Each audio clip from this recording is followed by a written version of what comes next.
अभिनंदन करते हैं माननीय मुख्यमंत्री जी का। एक बार जोरदार तालियां हम सभी के होना चाहिए। साथ ही हम बहुत बहुत अभिनंदन करते हैं हमारे मंचासीन सभी विद्वानों का, अतिथियों का। आनंद कोई मंजिल नहीं बल्कि हर क्षण को जीने का एक सुंदर अंदाज है। तो आइए इस सकारात्मक ऊर्जा से भरे हुए इस कार्यक्रम का हम शुभ आरंभ करते हैं, जहां मुस्कान एक नई प्रेरणा बनेगी और हर पल एक नई खुशी का संदेश देगा। प्रदेश के यशस्वी जनप्रिय माननीय मुख्यमंत्री जी से हम सादर अनुरोध करते हैं, कृपया दीप प्रज्वलन कर आनंद के आयाम राष्ट्रीय संगोष्ठी का मंगल आरंभ करें। साथ ही हम निवेदन करते हैं अपने सभी मंचासीन अतिथियों से दीप प्रज्वलन के इस शुभ कार्य में सहभागी करें। आरोग्यं धन संपदा शत्रु विनाशाय दीप ज्योति नमोस्तुते दीप ज्योति नमोस्तुते दीप ज्योति नमोस्तुते दीप ज्योति ब्रह्म दीपो ज्योतिर्नमोदयः दीपो हरतो मे पापं संध्यादीपो नमोस्तुते संध्यादीपो नमोस्तुते संध्यादीप नमोस्तुते।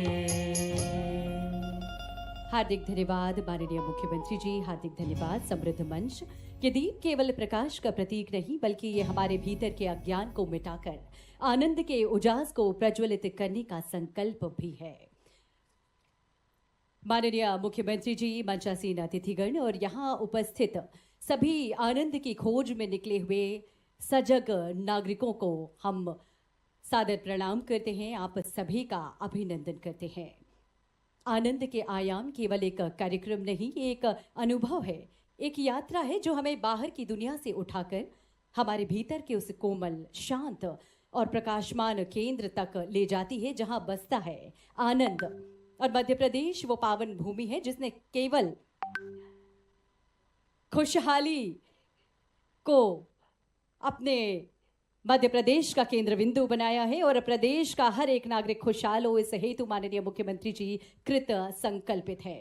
राज्य आनंद संस्थान एक ऐसा अनूठा प्रयास जो नागरिकों के जीवन में मानसिक, भावनात्मक और आध्यात्मिक संतुलन स्थापित करने के लिए समर्पित है।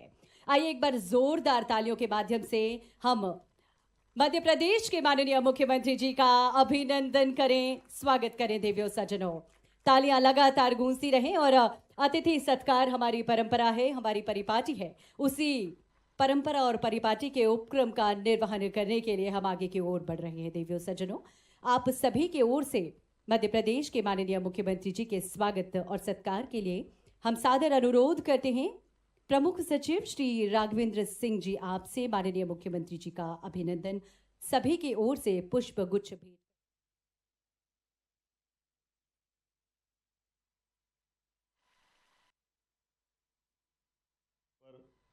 मंच पर विराजमान हरिद्वार से पधारे परम पूज्य महर्षि मधुसूदन जी, आपको प्रणाम कर रहा हूँ, आपका अभिनंदन करता हूँ। तालियों से हम मध्य प्रदेश सरकार की ओर से उनका स्वागत करें। इसी कार्यक्रम में मान्यवर अभय महाजन जी, दीनदयाल शोध संस्थान के सचिव हैं, हमारे बीच चित्रकूट से पधारे। दाजी की टीम से श्रीमान रामकृष्णा जी, आप हमारे बीच पधारे, आपका भी स्वागत है, अभिनंदन है। डॉक्टर जामदार जी, आपका स्वागत, अभिनंदन। सचिन सिन्हा जी, आशीष गुप्ता जी, मंच पर उपस्थित समस्त अतिथिगण, एक बार जोरदार अभिनंदन सबका कर दें। ये विषय बड़ा कठिन है और बड़ी चुनौती के बीच में मुझे खड़ा कर दिया है। आनंद के आयाम और अंतर्राष्ट्रीय खुशहाली दिवस। अब ये खुशहाली और आनंद, सुख और दुख के बीच में से समझने का देश का और दुनिया के बीच का जो अंतर है, ये बड़ा सरल भी है लेकिन भारी कठिन भी है। हमारे लिए महाराज जी ने भगवान कृष्ण के जीवन के प्रसंग, उनके मुखारविंद से गीता और गीता के बाद गीता के बारे में लोगों की मान्यता, समझने के भाव, ये सही है भगवान कृष्ण के जीवन के कष्टों को भी हम समझ सकते हैं, उनके माता पिता के कष्टों को भी समझ सकते हैं। कभी कभी ध्यान ही नहीं जाता है यशोदा मैया पे भी क्या बीती होगी। कुछ कुछ चीज़ें तो अद्भुत है जिससे हम पकड़े अगर तो ध्यान में आएगा। नंद बाबा और यशोदा मैया वो तो अपने गोकुल में है, उनको तो कोई कष्ट नहीं है, लेकिन मित्र का परिवार कष्ट में है। और मित्र के परिवार में कष्ट क्या है, वो स्वयं जेल में है। एक बच्चा पैदा हो जाए और पैदा होते ही उसको पैदा होने के साथ कंस हाथ में लेकर के नारियल की तरह खंबे पे फोड़ करके विभत्स तरीके से उसकी हत्या करता है। एक बच्चा मरे, दूसरा बच्चा मरे, तीसरा बच्चा मरे, चौथा बच्चा मरे, ये क्रम खत्म नहीं हो रहा है। ये भी हमारे कथाकारों से ही निवेदन है। हम तो अपन राजनीतिक दृष्टि थोड़ी संकट में भी पड़ जाते बोलते बोलते, लेकिन अगर हम ध्यान से देखें तो 7 बच्चे एक के बाद एक, कोई 7वां ऐसा कहते कि वो गर्भ गिर गया, लेकिन बलराम दूसरी माँ से, उस समय का विज्ञान कितना उन्नत होगा कि भ्रूण ही शिफ्ट हो गया रोहिणी माता के गर्भ में। 7 माँ एक के पेट में, दूसरे 2 माँ दूसरे के पेट में। अब ये उस काल का विज्ञान हो सकता उतना होगा, मैं तो उस पर भी नहीं जाना चाहता हूँ। लेकिन 8वें बच्चे को बचाना है और समाज के सामने ये चुनौती भी है कि ये भविष्य की बड़ी धरोहर है, एक बड़े संकल्प की पूर्ति होगी, बड़े कष्ट का अंत होगा। तो बच्चे को बचाने के लिए युक्ति बुद्धि से आज भी मुझे लगता कितना चुनौती का ये मुद्दा होगा कि यशोदा मैया और नंद बाबा अपनी संतान को, अपने मित्र को मरने के लिए दे। मित्र के पास जाएगा तो उसकी गारंटी थी कि कंस उसको छोड़ने वाला नहीं, लेकिन दूसरे के बच्चों को पाल करके अपने बच्चे से ज़्यादा दुनिया में उदाहरण बन जाए कि कृष्ण और यशोदा मतलब माँ बेटे का संबंध जो बताया है, ये आनंद हमारे अपनी संस्कृति से आ सकता है, ये सनातन संस्कृति से आ सकता है। जिनके जीवन में, और हमने कभी कहीं सुना भी नहीं है कि यशोदा माँ ने कभी उफ किया हो या नंद बाबा ने कभी कहा हो कि ये कन्हैया हमारा है कि नहीं, जब तक उनके पास रहा। और ये दृष्टिकोण और ये दौर हम हर बार अलग अलग प्रकार से देखते हैं। कृष्ण भगवान के जीवन से भी देखते हैं। जाने अनजाने हमारे मुंह से गलती से निकल जाता है कि जब महाभारत के भीषण युद्ध में भगवान कृष्ण दोनों सेनाओं के बीच, अर्जुन तो अपने रिश्तेदार को मारना नहीं चाहता था, लेकिन जबरदस्ती से भगवान कृष्ण चढ़ा बढ़ा करके उसको लड़ाने पे मजबूर कर दिया। ऐसे अपने मन में से मुंह से निकल जाता है। लेकिन कभी ये भी तो कल्पना करें कि भगवान कृष्ण ने इस युद्ध के प्रारंभ होने के पहले 18 अक्षौणी सेना में से अपनी सेना सामने खड़ी कर दी, और वो सेना जो विश्व विजयी थी, भगवान कृष्ण के हर युद्ध में उनके सेना नायक से लगा करके सैनिक तक सदैव जीतते रहे, वो सारे सामने खड़े। और भगवान तो निहत्ते होकर के रथ चलाते हुए अपने सैनिकों को सामने खड़ा करते हुए, उन पे भी क्या बीत रही हुई। कोई मेरा अपना सुपरिचित, जैसे मान लो अभय जी और हम लोगों ने साथ में काम किया, तो ऐसे अधिकारियों के साथ जिनको अपना कोई ड्राइवर को भी चोट लग जाए तो अपने को नींद नहीं आती, कि अपने कोई सहायक को कुछ हो जाए तो नींद नहीं आती। लेकिन वो पूरे 18 दिन में उनकी सारी सेना के सिपाही से लेके अधिकारी तक केवल एकमात्र आज्ञा दी कि तुमको उधर रहना, मैं इधर रहूँगा। ये आज्ञा कृष्ण भगवान ने दी। तो गीता के इस मार्ग पे चल करके उनको भी वो आनंद की जो बात हम कह रहे हैं कि सुख और दुख में स्थित प्रज्ञ होना, तो स्थित प्रज्ञ क्या होगा, इसकी कृष्ण भगवान ने केवल कथा नहीं सुनाई, अपने जीवन में जी के दिखाया। कि अपने सामने उस बात को जानते हुए कहा कि जिसका जन्म हुआ है उसको जाना है, कोई अमर नहीं, लेकिन इनका कर्म यहाँ लिखा है। उस कर्म के आधार पर उनकी भूमिका तय करते हुए कभी कभी तो सोचते होंगे कोई तो बोल पड़ा होगा उस युद्ध के कोलाहल के वातावरण में कि भगवान हमने क्या बिगाड़ा है, हम तो आपकी सेना में नौकरी कर रहे थे, हम आपके साथ थे, हमारे भी तो बाल बच्चे हैं। आप कम से कम हमको छुट्टी दे देते कि चलो तुम्हारी मर्जी है, जा जाओ। आपने तो सामने खड़ा कर दिया मरने के लिए, और आप ही बताते जा रहे हो ये बचा है, ये बचा है, ये बचा है। तो वो बचने के पहले कौन खड़ा है? उसकी दीवार बन के तो उनके सैनिक खड़े हैं।